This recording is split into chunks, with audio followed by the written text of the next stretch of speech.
Today's topic is general term of an AP.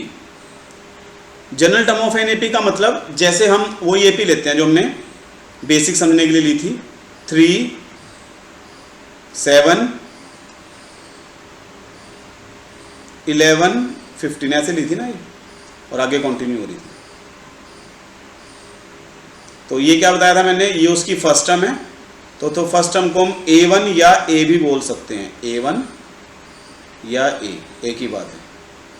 और ये क्या हो इसकी सेकंड टर्म A2, ये मैंने बता रखा तुम्हें अच्छे से, A3, और ये इसकी फोर्थ टर्म, ये थर्ड टर्म, ये फोर्थ टर्म A4। ठीक है, अब ध्यान से समझ लो, A1, A2, A3, A4, A1 को A भी बोल सकते हैं, इनकी जगह T1, T2, T3, T4 ये भी आ सकते हैं, B1, B2, B3, B4 ये भी आ सकते हैं, C1, C2, C3, C4 ये भी आ सकते हैं, मतलब कुछ भी सिंबल ले सकते हो। लेकिन सबसे ज़्यादा मैंने कौन सा बताया था कि A1 और T1 यूज़ होंगे। T का मतलब ही टर्म होता है। अब देखो उसमें जैसे मैंने तुमसे क्वेश्चन पूछा था, तुम्हें बताना है, अगर तुमने जिन्होंने क्लास लेने की थी वीडियो देखी होगी ना ध्यान से, जय जावीन तुमने बताया था, तुम बताओ दोबारा से कि इसकी अगली फिफ्थ टर्म क्या होगी, बताओ जावीन। सर 19, वेरी गुड, ये इसकी फिफ्थ टर्म है A5। अयान इसकी सिक्स्थ टर्म बता क्या होगी।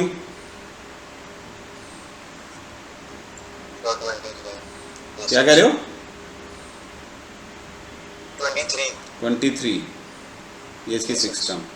ठीक है, इस तरह से ये हमने निकाला था कि हम इसमें जो कॉमन डिफरेंस है इनका, यानी कॉमन डिफरेंस का क्या सिंबल था, स्मॉल डी, याद है, कैपिटल डी नहीं देना, मैंने बताया था। स्मॉल डी कैसे निकालते थे हम, कोई भी टर्म चूज करो उससे पिछली माइनस कर दो, A2 माइनस A1, तो ये इसका कॉमन डिफरेंस था। अगर हमें नेक्स्ट टर्म निकालनी है तो इसमें हम कॉमन डिफरेंस ऐड अप करते जाएंगे। लास्ट एक्सरसाइज में ऐसे कुछ क्वेश्चन भी थे 9.1 में जिनमें ऐड करके कुछ टर्म्स निकालनी थी।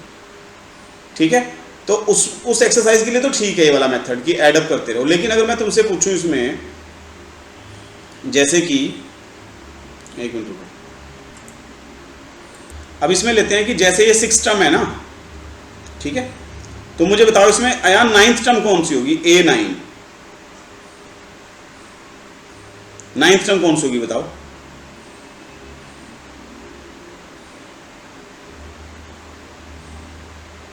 सर 36।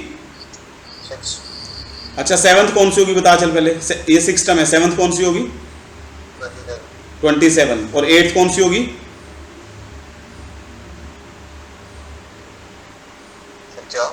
8th टर्म कौन सी होगी, सेवंथ तो तूने बता दी, 27, 8th टर्म 31, तो नाइन्थ,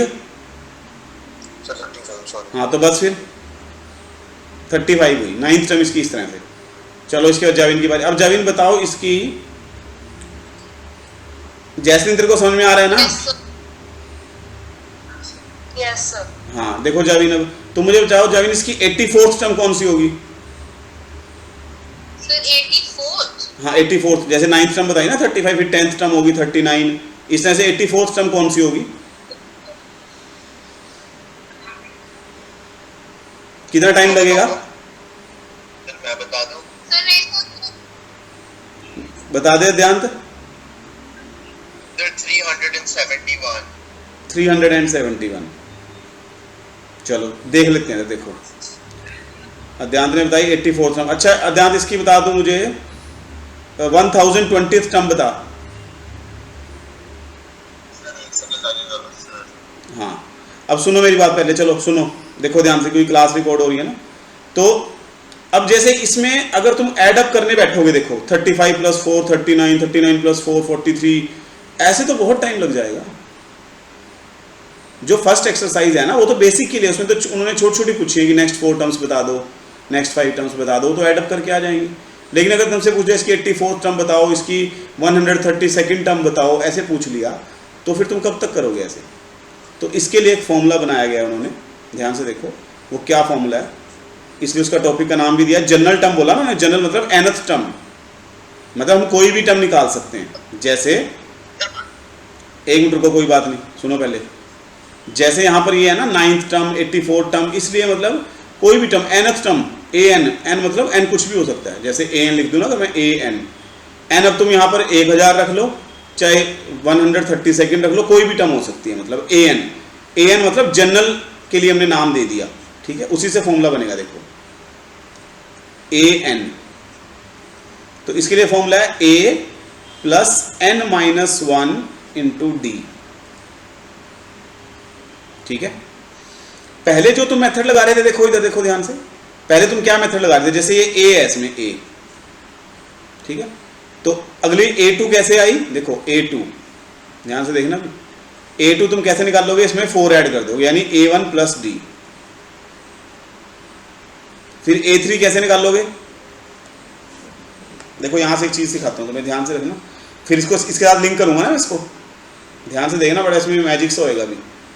a प्लस डी मतलब a2 कैसे निकाली तुमने, a3 प्लस डी 4, फिर a3 निकालनी है तो कैसे आएगा, a2 प्लस डी नहीं करेंगे हम, वैसे तो 7 प्लस 4 11 a2, लेकिन हम a के अकॉर्डिंग बोलेंगे, a3 प्लस 4 7 प्लस 4 दोबारा कर दे तो 11 आ जाएगा, मतलब a प्लस डी यानी a plus 2d, a plus 2d, ये a3 निकल आई ऐसे, मतलब थर्ड टर्म देखो कैसे आएगी, a प्लस 2d, a कौन है 3, और 2 इंटू डी 2 इंटू 4 8, 8 प्लस 3 12। ये चीज अच्छे से समझ लो, देखो क्योंकि इसी के बेस पे फिर ये फॉर्मूला बनेगा। जैसे मैंने तुम्हें कहा कि हम नॉर्मल कैसे निकाल रहे हैं, इसमें कॉमन डिफरेंस ऐड अप करके निकाली जा रहे हैं। जैसे a हमारी फर्स्ट टर्म 3 है, तो हमने a2 कैसे निकाली, a plus D 3 plus 4, a3 कैसे निकाली, वैसे तो a3 a2 प्लस डी निकल जाएगी 7 प्लस 4 11, लेकिन हम ऐसे नहीं कर रहे, हम a के अकॉर्डिंग ही चल रहे हैं, तो a प्लस डी मतलब a प्लस 4 7 3 प्लस 4 7 प्लस 4 11, यानी a plus D a plus 2d। इस तरह से पैटर्न बन जाता है। देखो इस तरह a4 का देखो क्या आएगा, a4 आएगा a प्लस डी मतलब 3d, a प्लस 3d।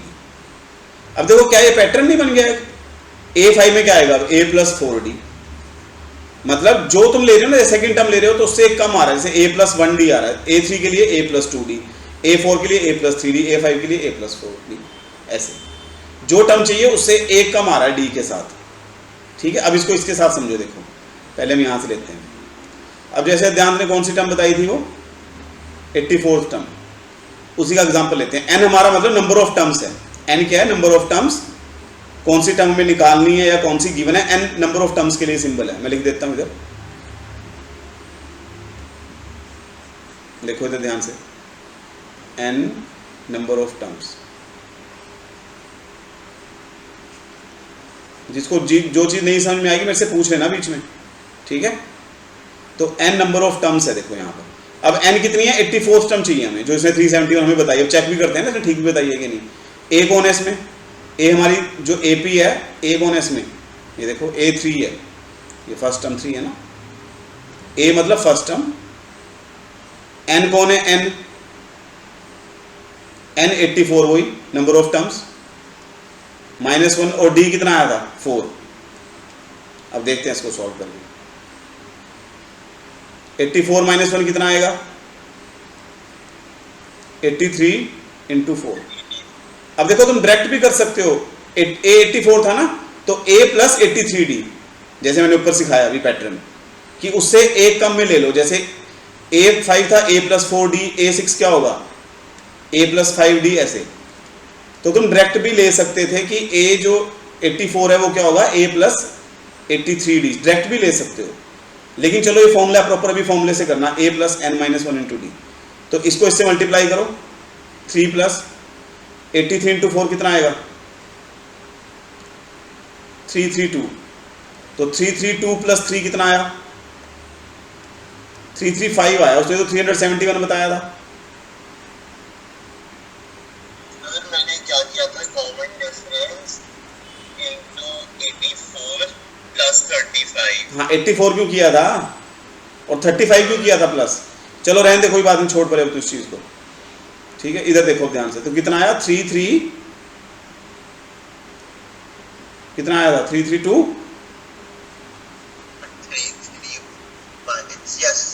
335। 331। हाँ नहीं, उसमें 3 भी ऐड करना था ना, 5 आया। देखो कैसे बता देता हूँ अभी, ये देखो इधर ध्यान से देखो, मतलब अभी तुम इस फॉर्मूले के अकॉर्डिंग चलो, a plus n-1 × d। a हमारा कौन है, फर्स्ट टर्म, n कौन है, जो नंबर ऑफ टर्म है, मतलब 84 टर्म, a 84 आ जाएगी, 84 माइनस 1 83 और d 4 है, तो इसको इससे मल्टीप्लाई करो और इसमें ऐड कर दो a में, तो ये आ गया 335। इस तरह से तुम जो मर्जी टर्म निकाल सकते हो, ठीक है, जो मर्जी टर्म निकालो, बस ये फॉर्मूला याद रखना, an equal to a plus n minus 1 into D. तो इसमें एक तो दो टाइप के क्वेश्चन आएंगे इसमें, जो बेसिक में है, मतलब दो टाइप के, एक तो ये वाला टाइप है कि वो तुमसे पूछेंगे 84 टर्म निकालो, 85 टर्म निकालो, ऐसे वाला क्वेश्चन, ठीक है। अब इसी क्वेश्चन को मैं उल्टा करता हूं, देखो इसी क्वेश्चन को, मतलब दूसरी टाइप बता रहा हूं इसी क्वेश्चन की। क्वेश्चन इसमें एग्जाम में अच्छा क्वेश्चन आएगा इसका लेवल का, इसलिए बेसिक अच्छे से सीख लो, सीधा सीधा क्वेश्चन नहीं आएगा इसका।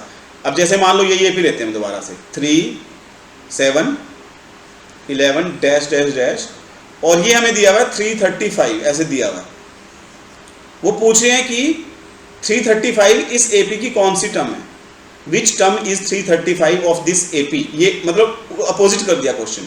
पहले क्वेश्चन में क्या था, जो मैंने तुमसे किया था अभी क्वेश्चन, कि फाइंड इट्स 84th टर्म, ये देखो उसमें हमें क्या दिया हुआ था, नंबर दिया हुआ था टर्म का, लेकिन वैल्यू पूछ रहे थे। देखो ध्यान से, ये तुमने बड़ा डिफरेंशिएट रखना है इस चीज को, कि इसमें हमें टर्म का नंबर दिया हुआ था 84th और वैल्यू पूछ रहे थे, और इस क्वेश्चन में क्या कर रहे हैं, वैल्यू दी हुई है, वो पूछ रहे हैं इसका नंबर बताओ क्या होगा। यानी तुम क्या मान लो इसको, फिर nth टर्म मान लो an, कि हमें पता नहीं है n क्या है, nth टर्म है इसकी, क्योंकि कुछ भी हो सकती है ना, ओरली तो हम बता नहीं सकते, ओरली तो फिर टाइम लगेगा। ये इसकी फर्स्ट टर्म है a, तो वही फॉर्मूला हो जाएगा, फॉर्मूले में चेंज नहीं है, कभी तुम सोचो कि फॉर्मूला दूसरा आएगा, फॉर्मूला देखो ये रहेगा a plus n minus 1 into D. अब ध्यान से देखना क्या करना है, इससे बच्चे कंफ्यूज हो जाते हैं ज़्यादा। a की जगह तो 3 आ गया, n हमें पता नहीं है, n हमारे लिए अननोन है, d कितना है इसका, d निकाल के दिखाना पहले, डायरेक्ट मत पुट कर देना ऐसे, a2 माइनस a1। मैं यहाँ थोड़ा सा शॉर्ट में कर रहा हूँ, पर तुमने प्रॉपर दिखाना है a2, जैसे मैंने पिछले क्वेश्चन में दिखाया, a2 माइनस a1, तो d4 आ गया। अब जो an है ना, देखो an, इस पूरे की वैल्यू हमें पता है 335, वैल्यू तो पता है ना इसकी। ये बात समझ में आ रही है, बताओ। यस।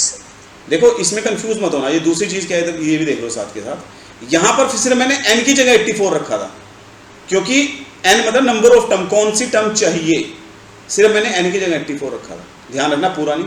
और यहां मैं क्या कर रहा हूं, पूरे की वैल्यू हमें पता है लेकिन नंबर नहीं पता, मतलब an जो है, हमें an तो पता है ना क्या है ये पूरा, उसकी जगह रख दिया 335। ध्यान समझ में आ रहा है,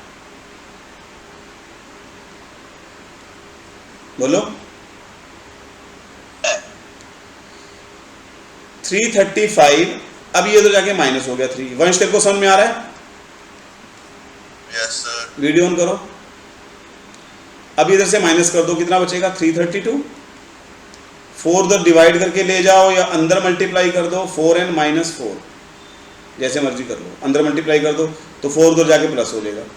332 प्लस 4 कितना हो गया 336, और ये 4n है तो 4 उधर जाके डिवाइड हो जाएगा, 336 डिवाइड बाय 4, तो n निकल आया। इसी कटिंग करो,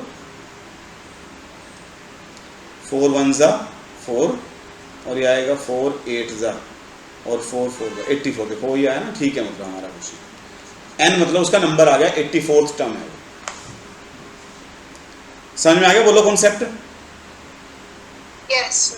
ठीक है, इसमें मैं एक फर्स्ट क्वेश्चन कर देता हूं पहले, क्योंकि वो थोड़ा डिफरेंट है, बाकी तो तुम आसान है, वो कर सकते हो। एक्सरसाइज 9.2 निकाल लो। क्वेश्चन 1 देखो, find the AP whose nth term is 7 minus 3n। यही क्वेश्चन है तुम्हारी बुक में फर्स्ट। यस। हाँ, find the AP whose nth term is 7 minus 3n। देखो इस तरह के क्वेश्चन ना, मतलब तुम्हें बेसिक से याद रखने पड़ेंगे। अब जैसे उन्होंने बोला nth टर्म, मतलब an नाम दे दो उसको, nth टर्म कितनी दी उन्होंने 7 माइनस 3n। अब कह रहे ये nth टर्म दी है, इससे AP फाइंड करो, तो कुछ नहीं करना, ये बहुत आसान क्वेश्चन होते हैं। Put n equal to 1, n को 1 रखो तो यहाँ पर भी 1 आएगा और यहाँ पर भी 1 आएगा, तो a1 इक्वल टू 7 माइनस 3 आ गया ना 4। देखो a1 मतलब ये फर्स्ट टर्म आ गई, फिर इस तरह से put n is equal to 2, n को 2 पुट करो, यहाँ पर 2 आएगा, 7 माइनस 3 इंटू 2, 7 माइनस 6 1 आ गया, a3 एक और निकाल लो, पुट n इक्वल टू 3। बस यहाँ तक निकाल लो, 2-3 टर्म निकाल लो। जब ऐसे क्वेश्चन पूछा ना कि AP बताओ, तो a 3 पुट करेंगे तो क्या आएगा 7 माइनस 3 इंटू 3, तो A3 इक्वल टू 7 माइनस 9 यानी A3 इक्वल टू -2। अब इसको रखो 4, 1, ये +1 लगा देता हूँ, चलो मैं इसको, -2, और ऐसे चल रही है। अब इसकी कौन सी टर्म, ये AP आ गई, अब इसकी कौन सी टर्म फाइंड करनी है,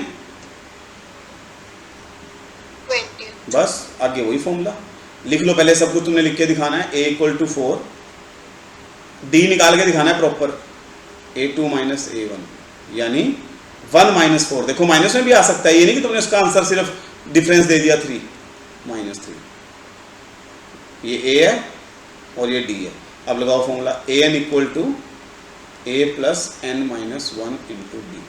शुरू में तुम इससे फॉर्मूले में कर लेना, जब एक्सपर्ट हो जाओगे तो A20 तुम्हें पता है क्या होगा, A20 A equal to 19D।